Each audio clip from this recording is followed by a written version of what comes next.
while he's signing, Secretary Remulla, I understand you have a manifestation to make before the committee. Yes, sir. Morning, Mr. Chairman. Morning, members of the committee.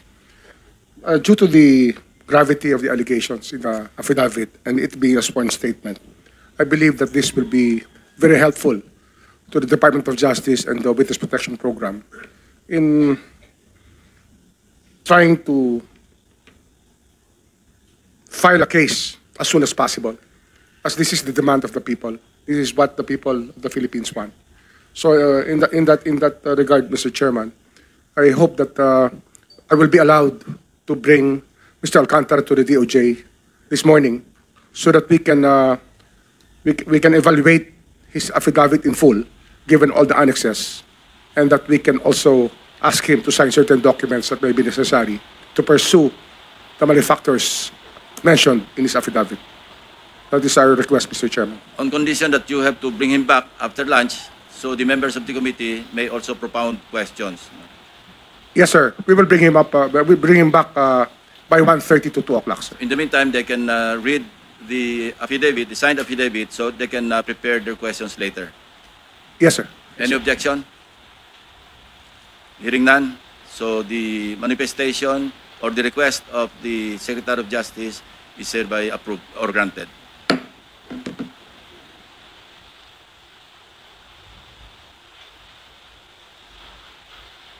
For a while, Mr. Secretary, meron lahat ng tatanong yung si Vice Chairman sa inyo. Thank you. Teka, sandali.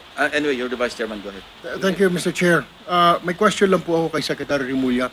Mr. Chair, yung pong sinasabi na widespread according to ICI, yung Independent Commission for Infrastructure, na meron daw po empleyado ng DPWs na pinagsisira po yung mga dokumento.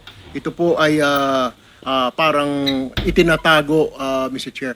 Tanong ko po kay Secretary, ito po ba ay makakasuhan na rin ngayon dahil mukhang malinaw pa sa sikat ng araw na may tinatago, removal, concealment at destruction po ng mga documents, Mr. Chair? Yes, sir. We can file the cases immediately. So, marami po yata ang violation ito, Mr. Chair. One last question for the Secretary. Falsification din po ng public officer or employee under Article 171, violation of PD 1829, at saka violation of Republic Act 9470. So, lahat po ito, ikakaso po, ikakarga po ito. Pwede po ikarga. Depende po sa facts of the case lang, sa mga allegations natin sa ating ebidensya. Na-identify nyo na rin, Mr. Chair, nasabi na po ba sa inyo ng ICI kung sino pong tao na ito? Hindi pa ho, ang ICI po kahapon lang kami nagsimula makipag-usap sa kanila. Pero in due time po, tomorrow po ako mag-a-appear sa ICI. Maraming salamat po, Mr. Chair. Interjection, Mr. Chair, with the indulgence of the Yes, Vice please. Chair. Salamat, Mr. Chair. Kay Secretary Remulla, sir, sa pagkakaalam po ng DOJ, meron po bang mataas na tao na nag-utos sa itong report ng widespread destruction ng mga dokumento kaugnay nung iniimbestiga ng Blue Ribbon Committee? Wala pa ho kami nakukuha na pero iniimbestigahan ho ng NBI yan. Salamat, Sec. And may mga crucial documents ba na nawala na sa atin, both sa department at sa Blue Ribbon? Usually ho, redundant naman ang documents eh. Redundant yan. So I think that we can still establish those documents, at least the duplicates of the documents will still appear. Asahan po natin na may copies pa, may duplicates pa. Yes, sir. Salamat, Secretary. Salamat po, Mr. Chair at Vice. Meron din akong gusto i-clarify kay Secretary Remulla. Hindi po limitado kay Henry Alcantara ang inyong pagkonsidera, at least pag-consider, na may maipasok pa sa program, hindi po ba? Hindi po. It's not limited to him. As the hearings go on, we will evaluate everybody and the value of the evidence that they can present. At saka syempre po yung vantage point kung sino talaga makakapagturo sa mga salarin, kung ika nga. So, pwede rin pong matanggap sa Witness Protection Program ang mag-asama Diskaya, pwede rin si Bryce Hernandez, as maski sino sa mga resource persons natin, depende sa inyong evaluation. Opo. At sa ngayon po, we can, if they apply, we can consider them protected witnesses already. Pwede na namin bigyan ng security ang mga nag-a-apply. Ang kailangan lang po dito talaga, yung evaluation as state witness. Malaki yung pagkakaiba ng dalawa. Maraming salamat po Mr. sa Chair. inyong pagpapaliwanag. Mr. Chair, may pahabol lang po ako kay Secretary Remulla. Mr. Chair, di po ba ang sinasabi, is it true, pag ikaw po'y naging state witness, absuelto ka na po doon sa kaso wherein kasama ka?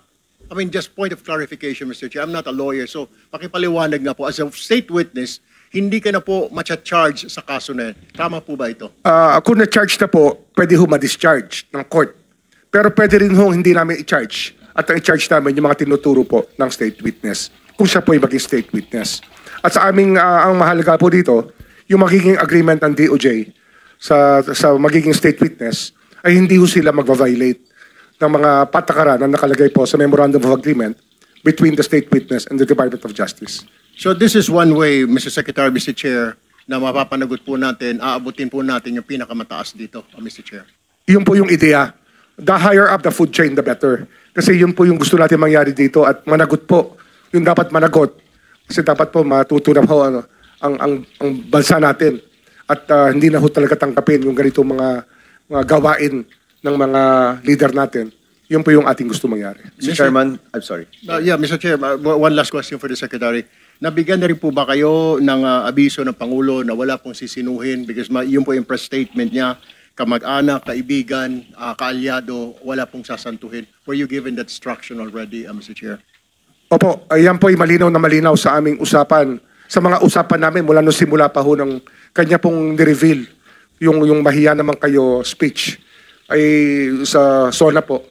Lagi pong ganyan ang usapan namin. Dapat lahat yan managot na. Panagutin natin lahat. Mr. Wala tayong Chairman, pipiliin. quick question for the Secretary. Since there are other members who want to ask questions, can we go back to the original guidelines laid out by the chair, yung in their order of arrival? So kung may tanong, alimbawa, may tanong si Senator Pangilinan, siya po nauna rito, papayagan po siya magtanong. Kung wala naman, para makapagtrabaho na rin kayo, pag-evaluate ninyo, susunod-sunod rin na lamang. Senator Pangilinan? Yes, no, just a manifestation that pagkatapos pong ibalik dito si Ginoong Alcantara, kasama pa rin ang Secretary of Justice mamayang hapon. Pwede ho, darating po ako, sasama po ako. Okay, and maaari na rin ma-update dun sa pag-uusap ninyo, pagbalik po ninyo.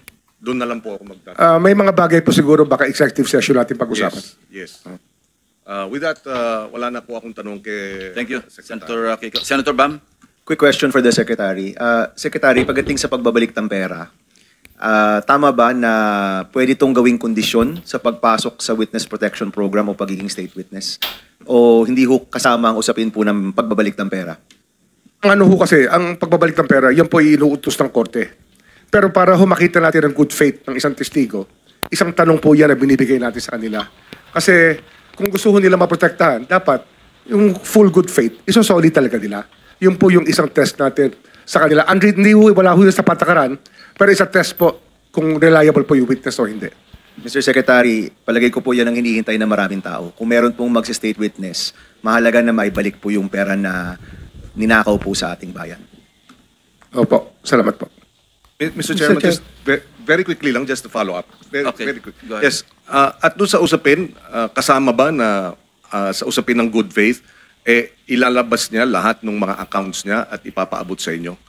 Hanggang sa kaya pong makuha sa testigo, yan po yung talaga mga gusto natin mangyari. Accounts Kasi and amounts. Opo, kasi may dalawa naman tayong proseso rito.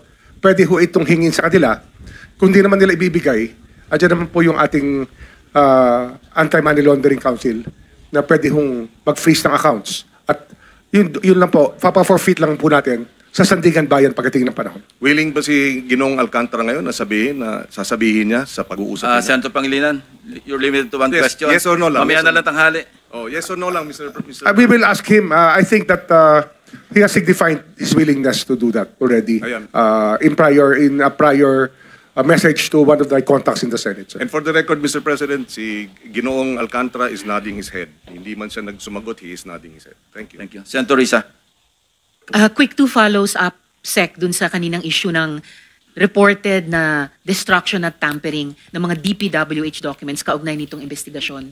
May suspetsya na po ba ang DOJ kung sinong mas matataas na taong maaring nag-utos niyan? Posible pong mas mataas. Yan po yung ating tinitingnan sa loob po ng opisina ng DPWH. Tsaka lahat po ng pwedeng mabanggit sa mga sinumpang salaysay, wala hong makakatakas dito pagdating sa suspetsya. Everybody's a suspect pag nandito na po sila. Everyone is a suspect all the way up to the top of food chain, ika nga sa DPWH. Opo. And lastly po, kung mayroong mang kayong ma-establish na importanteng dokumento na natamper na o na-destroy na, paano pong gagawin? Paano po bubuin yung chain of evidence tungkol sa iniimbestiga ng komite? We will have to resort to secondary evidence. Pero yeah, that is an accepted mode under the rules of court and under evidence. At para ma-preserve po yung secondary evidence that still exists probably right now, meron po bang magagawa ang DOJ na pigilin na itong reported na destruction at tampering ng dokumento dun sa kabilang department ng DPWH? Yung nga, pinag-uusapan na ho yan, as we speak ngayon, meron na ho kami mga taong nakikipag-usap sa kanila.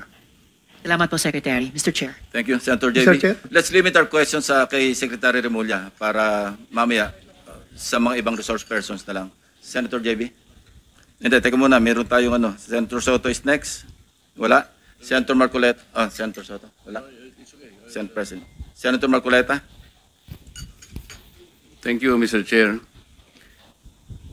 Mr. Secretary, a couple of days ago, in the last hearing when you were here, we somehow settled the issue that restitution is not a requisite for an applicant to the WPP. Is that correct?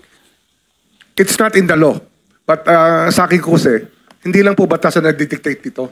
It's also what is morally right, what is expected of us. Yan po kasi, kahit hindi nilagay sa batas, mga given po yan sa ating lipunan.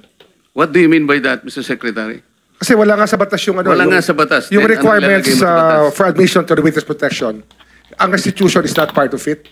Yes, it is not. Pero hindi mo nangangahulugan na hindi namin pwede i-layout yan depending on the case. Mr. Secretary, I am still in the stage where a particular applicant wishes to apply under that program. And there is a process. In the process, restitution is not one of the requisites. Is that correct? Opo, pero if it's in terms of this case being a financial crime, sir, this is a crime against the Mr. Secretary, financial status of the Filipino people, of the Philippine Republic. I think that it's just right. Mr. that we ask- Secretary, are you amending the provision of No, the law? sir.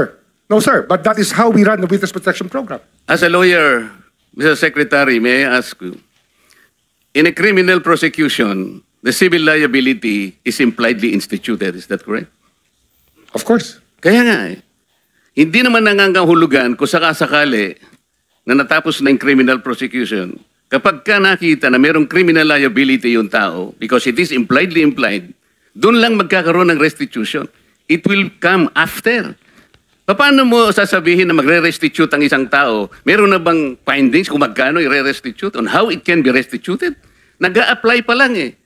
Huwag po ninyong babaguhin ang requisite ng batas, Mr. Secretary. I thought nung dumating ka dito, nagkaintindihan na tayo eh. Kaya nabablar ang proceedings natin eh. Kaya nga kinote ni, siguro, ang chairman kanina gusto kong ituloy ito. Sinabi niya, nagpa-interview siya, na goodwill and sincerity should be done para i-test. Pwede ba yung ganito? I respect your opinion, sir. But It that's is not how, my opinion, it is in the law, Mr. Secretary. Yes, sir. Yes, sir. But I am At operating. the arbiter Sir, is can I the speak, law. sir? May I speak, sir? Yes, you I'm are operating from the Senator Marcoleta, from the kindly allow vantage the point of the resource reason behind the law, sir. What is the reason behind the law? So that we can get justice, and justice can only be attained if there's restitution. So that is the principle behind all of these things that we are talking about now. Mr. Secretary, restitution will come after. It cannot be. Sir, it can come before or after, sir. It can come before or You after. cite the law that it come before. Wala nga po sa batas eh. Sir, Huwag po ninyo babaguhin ang batas, Mr. we Secretary. are operating on a unique set of facts, and we are all of these matters are being evaluated because the gravity of this financial crime cannot be underestimated, and that the more assets that we're able to preserve at the outset, the better for our country, sir. Mr. Secretary, I'm very sorry for such a reasoning like that. Alam mo, nakikinig I'm very ang sorry, buong sir. bansa. Also, sir, I'm very sorry too if you do not agree with me. But I respect your opinion, sir, and we will carry out our job as we deem fit, as we see. Mr. Chair, I said that the I am country not needs. expressing an opinion here. I am articulating the provision of law. You do not change the provision of law, Mr. Secretary. You may be disbarred from doing this. Then it's your opinion, sir. It's your option, sir. Sinabi ko na nga, hindi ko opinion ito. I am Then it's your option, sir. articulating the It provision of is law. what you wish to happen. That you may proceed Ikaw ang with what you nagbibigay wish. ng opinion, nilalagay mo yung restitution to test the goodwill of a possible applicant. It is not in the law. Unless you are able to point out the provision of law that it come before. Hindi ganun eh. Sabi mo na nga, and we admitted, impliedly instituted ang civil liability, but this will come eventually after the court has pronounced kung magkano ibabalik niya kung meron man. Not before. Thank you, Mr. Chair. Are you done, Senator Marcoleta? Okay. So next in line is Senator Padilla. Please limit your question kay Secretary Remulla. Apo, gusto ko lamang pong sabihin kay Secretary, pangalagaan na lang po si Engineer Henry Alcantara. Yun lang po. Opo, salamat po. Thank you. Senator De La Rosa. Thank you, Mr. Chair. Point of clarification lang ito sa akin, Mr. Chair, dahil ito mga diskayas, para mukhang nagbigay na ito ng affidavit in the previous hearings. Gusto natin na may resulta kaagad ito investigation natin. Baka pwedeng isama na rin yung affidavit nila, sir, na evaluate ng DOJ para isang bagsakan na lang yung pagpile ng kaso dahil marami sila binanggit na pangalan ng mga congressman. As a matter of fact, undergoing evaluation. Undergone by whom, Mr. Chair? DOJ. DOJ on Sir, we met with them already and we will meet again with them tomorrow. Kasi nawala nga yung kahapon, sir. No? We lost the time yesterday. We were supposed to meet yesterday. Hindi lang po natuloy. Yes, sir. Mr. Chair, just para mas maganda kung isang bagsakan na makuha na sana lahat yan, mapaila na kaagad, Opo, opo. mas maganda. Thank you. Thank you lang, Mr. Chair. Thank you, Salamat. Senator Rapi. Yeah, Mr. Chair, to Secretary Mulya, wala nga talaga sa batas yung bang magsoli muna ng pera para ikaw ay mapasok sa WPP. Pero kung pagbabasehan natin yung kagusto ng taong bayan, ang galit ng taong bayan, na gusto nilang magpakita in goodwill yung accused bago siya mapunta sa WPP, siguro mas maganda kung sundin natin yung kagusto ng taong bayan, right? Opo. Thank you, Mr. Chair. Mr. Chair, Yes, there's also, Senator. I would like to manifest that hindi ko alam kung nakikinig ho tayong lahat, yung sigaw ng taong bayan na libo-libo sa People Power Monument sa Luneta, hindi lang po ang pagnanakaw, they were also shouting, ibalik yung pera nila. And I believe the Secretary of Justice heard that, and I believe Malacanang heard that. Kaya nga po, dito po sa mga kontraktor, mga opisyal, isole ninyo ang pera ng taong bayan. Hindi po batas ang pinag-uusapan. Wala ho tayong pakialam sa batas na yan. Sometimes, you have to bend the law to be able to please the people. Mas mataas po ang taong bayan sa batas. Am I right, Secretary Remulla? Yes, sir. Mr. Chairman, Thank you, Mr. Chair. Second round, Senator Pangilinan. just to lower the decibels and the stress that comes with high emotions. Si Ginoong Secretary Remulla, si Ginoong Hernandez halimbawa, sinurrender na sa ICI no? Yung ilang vehicles at sinasabi niyang willing pa siyang mag-surrender ng Lamborghini. I mean, that's his voluntary act. If Engineer Alcantara will do the same voluntarily as a sign of goodwill, there is no law that prevents him from doing that. So Opo. therefore, we this restitution issue, while it is the law, does not prevent the government from being broader, mas malawak ang kanyang pag-implementa ng mga programa at mga batas, lalo na pag voluntary ang pagbigay ng mga malalaking, yung mga mamahaling sasakyan, voluntaring ilabas itong isurrender ang mga pondo, etc. Hindi po ba? Opo. Sa karanasan ko kasi, pag inintay po natin yung court judgment na maging final para isurrender po ang lahat, baka wala, puti na mga mata natin, wala pa hong nangyayari.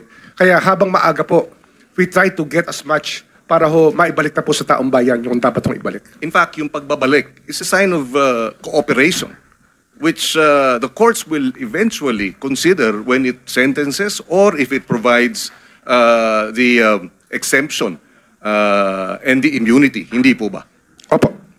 So that should guide itong ating mga testigong nais mag-apply sa Witness Protection Program. Kapag kayo ay nagko-cooperate, ito ay magiging senyales sa ating korte na maaring ma-grant ang exclusion and exemption and immunity. At the same time, kung may sentensya, pati iyon, mapapababa pa among others. For the record, Mr. President. Tama po. Thank you. Yeah, Senator JB. Just last point before the Secretary brings Engineer Alcantara.